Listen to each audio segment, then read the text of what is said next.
Hey, knuckleheads. It's me. I just got out of the gym. Had to get a little exercise in today. This is why I look crazy. I'm a little sweaty. That's okay, though, because you know what makes everything better? Despereaux.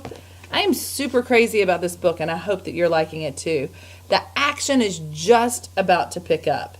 As you recall from yesterday's lesson, Despereaux has been summoned or called to the Mouse Council. He has to stand before the tribunal. A council or a tribunal is a group of important elected officials. Okay, they're kind of the bosses of a community. You think about like student council at the high school, and that's a group of people who get together and help create community, right? So this council is in charge of taking care of the mouse community, of which the Tillings are a part of. So Furlow has just fetched Despereaux. He was obviously in the library reading his most favorite story, where the knight rescues the princess. He loves the phrase "once upon a time." He can almost he just puts it to his mouth. I just want to eat those words. So nice. And he's also really kind of fixated on the phrase "happily ever after." This is a guy who has not really experienced love. His own family doesn't even understand him, much less love him. So he's now discovering that explosion that happens in your heart and in your soul when you are truly loved. And I'm not talking about boyfriend-girlfriend love necessarily. I'm talking a lot about just plain old good love with a capital L, whether it comes from a friend or it comes from your family, or one day, a long, long time from now, a boyfriend or a girlfriend, a husband or a wife, or your partner for life, whatever you decide to do. That kind of love is what Despereaux is experiencing right now. But maybe not right now, because right now, he's going to stand before the Mouse Council because of that love. Are you ready to pick up the story? I am. We're on chapter 10. That's page 50. Okay? Yeah, 7, 8, 9, 10, 11, 12. So 10, 11, 12 today. Are you ready? Chapter 10, see if you can find it, page 50. The title of the chapter is Good Reasons. The entire mouse community, as instructed by the most very honored head mouse, had gathered behind the wall of the castle ballroom. The members of the Mouse Council sat atop 3 bricks piled high, and spread out before them was every mouse, old and young, foolish and wise, who lived in the castle. They were all waiting for Despereaux. "Make way," said Furlow. "Here he is. I've got him. Make way." Make way means get out of the way. Furlow pushed through the crowd of mice. Despereaux clung to his brother's tail. "There he is," the mice whispered. There he is. Oh, he is so small. Some say that he was born with his eyes open. Some of the mice pulled away from Despereaux in disgust, and others, thrill seekers, reached out to touch him with a whisker or a paw. The princess put a finger on him. "Well, they say that he sat at the foot of the king." "Well, it is simply not done," came the distinctive voice of Despereaux's Aunt Florence. Make way, shouted Furlow. "I have him right here. I have a Despereaux Chilling who has been called to sit with the Mouse Council." Furlow's feeling really important right now, isn't he? But I'm not so sure that he's feeling brotherly love. He held Despereaux to the front of the, he led Despereaux to the front of the room. "Honored members of the Mouse Council," shouted Furlow, "I have brought you Despereaux Tilling, as you have requested to sit with you." He looked over his shoulder at Despereaux. "Let go of me," Furlow said. Despereaux dropped Furlow's tail. He looked up at the members of the Mouse Council. His father met his gaze and then shook his head and looked away. Despereaux turned to face the sea of mice. Can you imagine that? You were being called before, it's kind of like being called before a court of law, like having to go to court to defend yourself. And you look over for your dad's support, your family's support, and it's your brother that's turning you in. And you look at your dad like, "Oh my gosh, help me." And your dad just looks at you and then looks away. Y'all, that breaks my heart for Despereaux. I can't imagine what that must feel like. I can't imagine what's going on in his little brain right now. We're at the bottom of page 51, the last sentence. No, just kidding. Let's turn the page to 52. "To the dungeon!" a voice cried out. "Straight to the dungeon with him!" Despereaux's head, which had been full of such delightful phrases as happily ever after and lovely ears. Remember that simile? Ears like velvet, soft like velvet. He had been full of such delightful phrases as happily ever after and lovely ears and I honor you. Well, they suddenly cleared. "Straight to the dungeon!" another voice shouted. "Enough!" said the most very honored head mouse. "This trial will be conducted in an orderly fashion. We will act civilized." He cleared his throat. He said to Despereaux, "Son, turn and look at me." Despereaux turned. He looked up and into the head mouse's eyes. They were dark eyes, deep and sad and frightened. Let's stop there. They were dark eyes, deep and sad and frightened. Think to yourself, is that literally, are they literally dark or are they figuratively dark?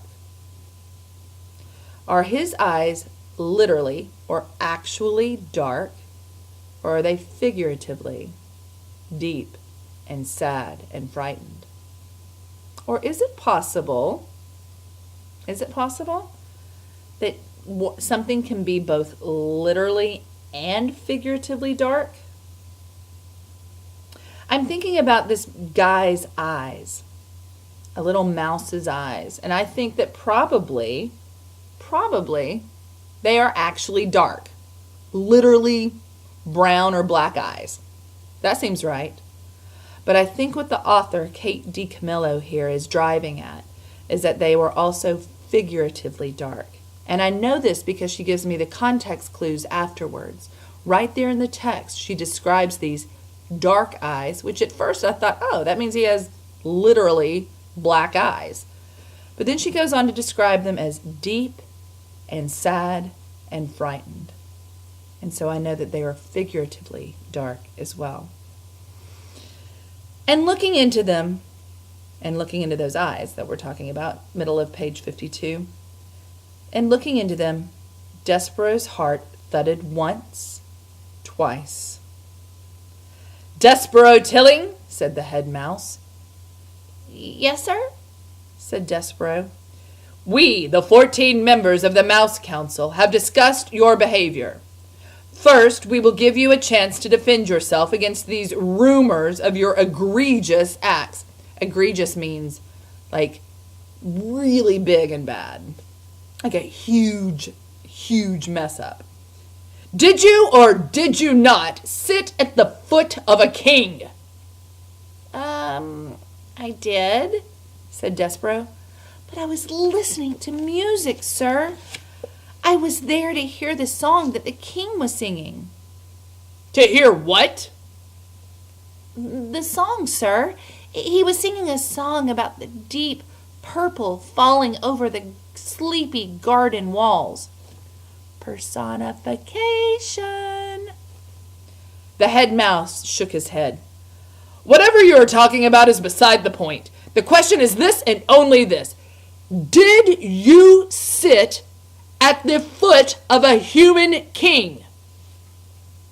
I did, sir. The community of mice shifted their tails and paws and whiskers and waited. And did you allow the girl human, the princess, to touch you? Her name is P. Never mind her name. Did you allow her to touch you? Yes, sir, said Despereaux. I let her touch me, and it felt good. A gasp arose from the assembled mice. Despereaux heard his mother's voice. Oh, mon Dieu! My goodness, mon Dieu! It is not the end of the world. It was a touch. What of it? It is simply not done, came Aunt Florence's voice from the crowd. To the dungeon, said a mouse in the front row. Silence, roared the most very honored head mouse. Silence. He looked down at Despereaux. Do you, Despereaux Tilling, understand the sacred, never-to-be-broken rules of conduct of being a mouse? Yes, sir, said Despereaux. I guess so, but... Did you break them? Yes, sir, said Despereaux. He raised his voice. But I broke the rules for good reasons. Because of music. And because of love. Love, said the head mouse. Oh, cripes, said Furlow. Here we go. I love her, sir, said Despereaux. We are not here to talk about love. This trial is not about love. This is a trial about you being a mouse, shouted the most very honored head mouse from high atop the bricks, and not acting like one. Yes, sir, said Despereaux. I know. No, I don't think you do know, and because you do not deny the charges, you must be punished. You are to be sent, as ancient castle mouse law decrees, to the dungeon. You are being sent to the rats. That's right, shouted a mouse in the crowd. That's the ticket. The dungeon? The rats? Despereaux's small heart sank all the way to the tip of his tail. There would be no light in the dungeon, no stained-glass windows, no library and no books. There would be no Princess P. But first, said the most very honored head mouse, we will give you the chance to renounce your actions. And here's what renounce means. It's going to tell you. This is called a context clue. If you don't know what the word renounced is, hang on tight. She's going to explain it for you. We will give you the chance to renounce your actions. We will allow you to go to the dungeon with a pure heart. Renounce? Asked Despereaux. Repent. It means to say that you're sorry that you sat at the foot of the human king. Say that you are sorry that you allowed the human princess to touch you. Say that you regret these actions. So that's what it means to renounce and repent. Despereaux felt hot and then cold and then hot again. Renounce her? Renounce the princess? Mon Dieu! Shouted the mother. Son, do not act like a fool. Renounce! Repent! What say you, Despereaux Tilling?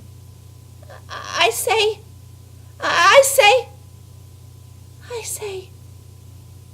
no, whispered Despereaux. What? Said the head mouse. No, said Despereaux, and this time he did not whisper the word. I am not sorry, and I will not renounce my actions. I love her. I love the princess. There was a bellow of collective outrage. The whole of the mouse community surged towards Despereaux. The mice seemed to become one angry body with hundreds of tails and thousands of whiskers and one huge hungry mouth, opening and closing, and saying over and over again, "To the dungeon, to the dungeon, to the dungeon." The words pounded through Despereaux's body with each beat of his heart. "Very well," said the most honored head mouse. "You will die then, with a black heart." "Threadmaster," he called. New character. "Threadmaster," he called. "Bring out the thread." Despereaux marveled. It means he was amazed. Despereaux marveled at his own bravery. He admired his own defiance. And then, reader, he fainted. Chapter 11. The Threadmaster Cometh. When Despereaux came to, he heard the drum. His father was beating a rhythm that had much more boom and less tat. Together, Lester and the drum produced an ominous sound. That is another word for kind of dark and scary. Produced an ominous sound that went something like this. Boom, boom, boom, tat. Boom, boom, boom, tat. "Make way for the thread," cried a mouse who was pushing a wooden spool of red thread through the crowd. "Make way for the thread." Boom, boom, boom, tat, went the drum. "To the dungeon!" shouted the mice. Despereaux lay on his back, blinking his eyes. How, he wondered, had things gone so terribly wrong? Wasn't it a good thing to love? In the story in the book, love was a very good thing. Because the knight loved the fair maiden, he was able to rescue her. They lived happily ever after. It said so in the book. They were the last words on the page. Happily ever after. Despereaux was certain that he had read exactly those words time and time again. Lying on the floor with the drum beating and the mouse shouting and the threadmaster calling out, "Make way! Make way!" Despereaux had a sudden, chilling thought. Had some other mouse eaten the words that spoke the truth? Did the knight and fair maiden really not live happily ever after? Reader, do you believe that there is such a thing as happily ever after? Do you? Or, like Despereaux, have you too began to question the possibility of happy endings? I want you to think about that. Is there such a thing as happily ever after? Does anything ever go exactly perfectly right? Some people believe that. Maybe you do. Some people think that maybe happily ever after is not possible, that life is a roller coaster. Ups and downs, ups and downs. But even some of those people believe that mostly life is up and there are happily ever afters. I'm wondering, where do you fall? Are you a happily ever after kind of person? Or are you like Despereaux, and are you starting to question it now?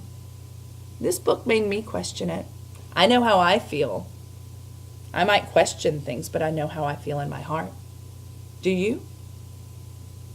Middle of page 58. Happily ever after, whispered Despereaux. Happily ever after. He said again as the spool of thread came to a stop beside him. The thread, the thread, the thread, murmured the mice. I am sorry, said the mouse behind the spool, but I have to ask you to stand up. It is my job. Despereaux slowly got to his feet. On your hind legs, please. said the threadmaster. It's the rules. Despereaux stood on his hind legs. Thank you, said the mouse. I appreciate it. While Despereaux watched, the threadmaster unwound a length of red thread from the spool and tied a loop. Just enough for the neck, muttered the mouse. No more, no less. That's what the last threadmaster taught me. Enough thread for the neck. He looked up at Despereaux, then back down at the loop of thread. You, my friend, have a small neck. The threadmaster raised his arms and put them around Despereaux's neck. He leaned in close, and Despereaux smelled celery. He could feel the threadmaster's breath in his ear as he worked at tightening the thread around his neck. Is she beautiful? The threadmaster whispered. What? Said Despereaux. Shh. Is the princess beautiful? The Princess P? Yes. Oh, she is lovely beyond all imagining, said Despereaux. Just right, the threadmaster said. He drew back. He nodded his head. A lovely princess, just so, like a fairy tale. And you love her as a knight loves a maiden. You love her with a courtly love, a love that is based on bravery and courtesy and honor and devotion. Just so. How do you know that? Despereaux said. How do you know about fairy tales? Shh. The mouse leaned in close, and Despereaux smelled celery again, green and alive. Guys, that's light. That's figurative light. So what does that tell us about the threadmaster? Is he a light character or a dark character? Perhaps he's a light character that just happens to have a kind of yucky job. So anyway, he smelled of celery, green and alive. Be brave, my friend, whispered the threadmaster. Be brave for the princess. And then he stepped back and turned and shouted, Fellow mice, the thread has been tied. The thread has been knotted. A roar of approval went up from the crowd. Despereaux squared his shoulders. He made a decision. He would do as the threadmaster had suggested. He would be brave for the princess. Even if, reader, could this be true? There was no such thing as happily ever after. Whew. One more chapter. Y'all, my heart is breaking for Despereaux. Here he is. He's had the red thread of death tied around his neck in front of all the mouse community. What happens next? I heard all the mice shouting, To the dungeon! To the dungeon! Is that where we're going? Stay tuned. Chapter 12, Adieu. Now look on the board. That's one of our words. A-D-I-E-U. It's written by Tale of Despereaux, where it's written in cursive. Adieu. It's a French word, and we're going to learn what that means. The sound of the drum changed again. The final tat disappeared, and it became nothing but boom. Boom. Boom. Boom. Boom. Boom. Boom. Lester used only his tail, bringing it down with great force and seriousness upon the drum. You heard me right. It's Lester still doing the drumming. The threadmaster retreated, means he backed away. The room full of mice fell silent, expecting, waiting.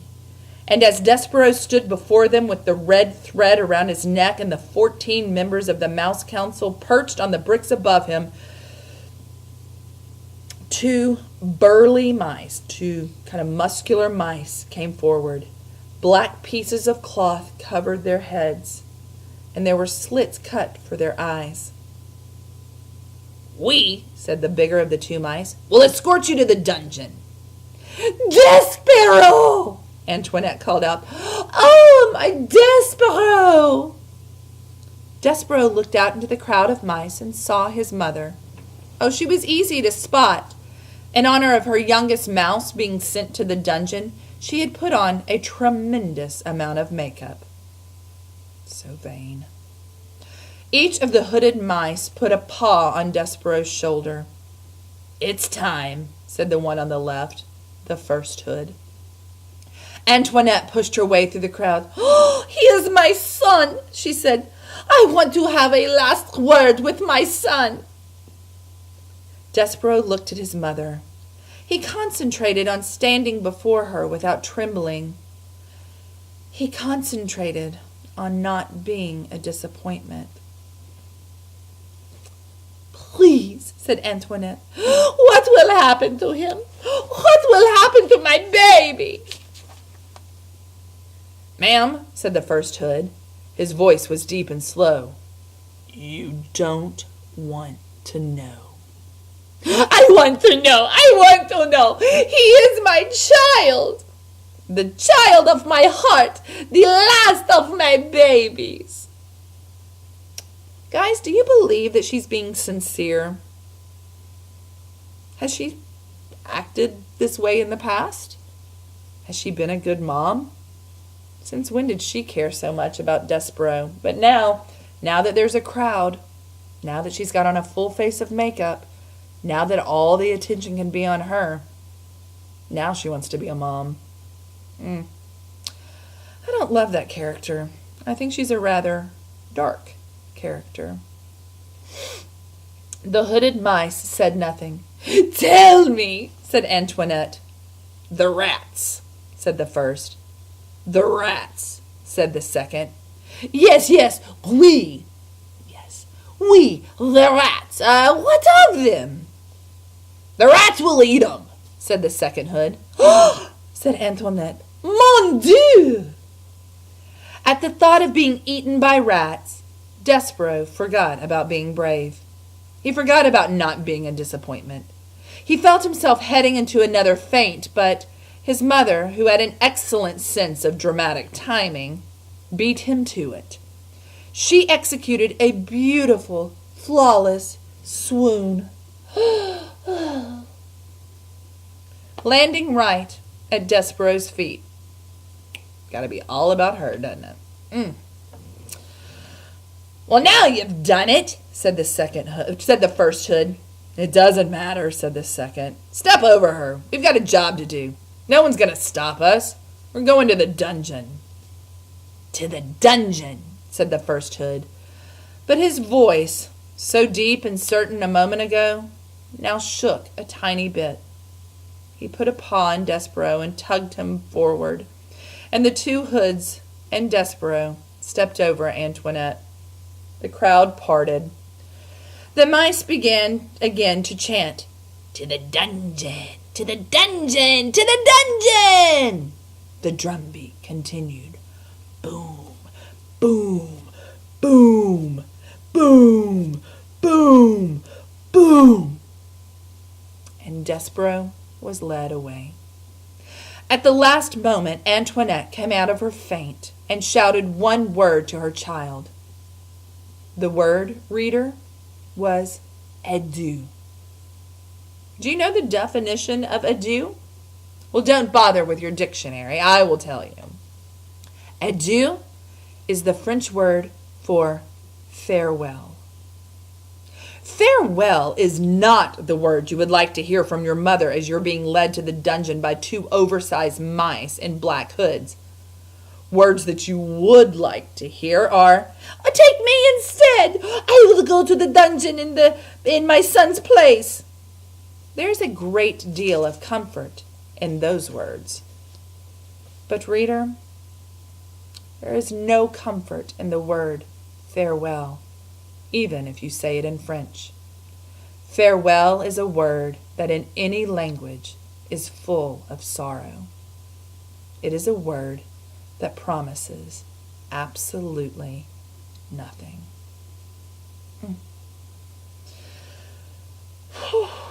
Y'all, that's some heavy reading right there. We have a lot to think about and a lot to discuss. It's now time for you to take out your packet and finish your work. I hope you enjoyed this installment of Despereaux. Tomorrow we will pick up at chapter 13. Talk to you soon.